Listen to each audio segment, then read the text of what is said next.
মধ্যপ্রাচ্যের চরম উত্তেজনার পর অবশেষে কিছুটা স্বস্তির আভাস।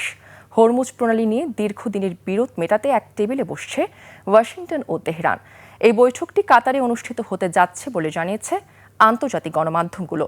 অন্যদিকে ইরানের ওপর চালানো হামলাকে মানবাধিকার লঙ্ঘন বলে আখ্যা দিয়ে মার্কিন ও ইসরায়েলি নেতাদের বিচার দাবি করেছেন ইরানের সর্বোচ্চ নেতা মুজতবা খামেনি। বিস্তারিত তাফসির ফিজার রিপোর্টে। নগদ নিয়ে এলো হার না মানা হার অফার।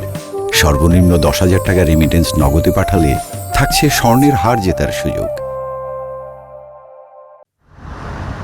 ইরান ও যুক্তরাষ্ট্রের চূড়ান্ত সমঝোতার পর চলমান উত্তেজনা বন্ধ করতে সম্মত হয়েছে দুই দেশ। আন্তর্জাতিক সংবাদ মাধ্যমগুলো জানিয়েছে, হরমুজ প্রণালী নিয়ে তৈরি হওয়া তীব্র সংকট বন্ধে মঙ্গলবার কাতারের রাজধানী দোহায় একটি উচ্চ পর্যায়ের বৈঠকে বসতে যাচ্ছেন দুই দেশ। সম্প্রতি ওমান উপসাগরে হরমুজ প্রণালীতে জাহাজ হামলার জেরে ইরান ও যুক্তরাষ্ট্রের মধ্যে তুমুল সংঘাত শুরু হয়।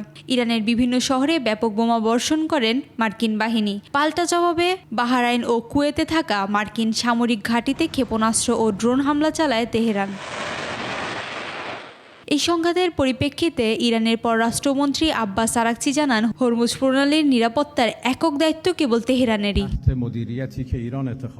এদিকে ওয়াশিংটন ও ইসরায়েলের বিরুদ্ধে আরও কঠোর অবস্থান নিয়েছেন ইরানের সর্বোচ্চ নেতা মোস্তফা খামেনি। ইরানের উপর চালানো বিভিন্ন ঘটনাকে যুদ্ধ অপরাধ আখ্যা দিয়ে তিনি মার্কিন ও ইসরায়েলি নেতাদের বিচারের মুখোমুখি করার দাবি জানান।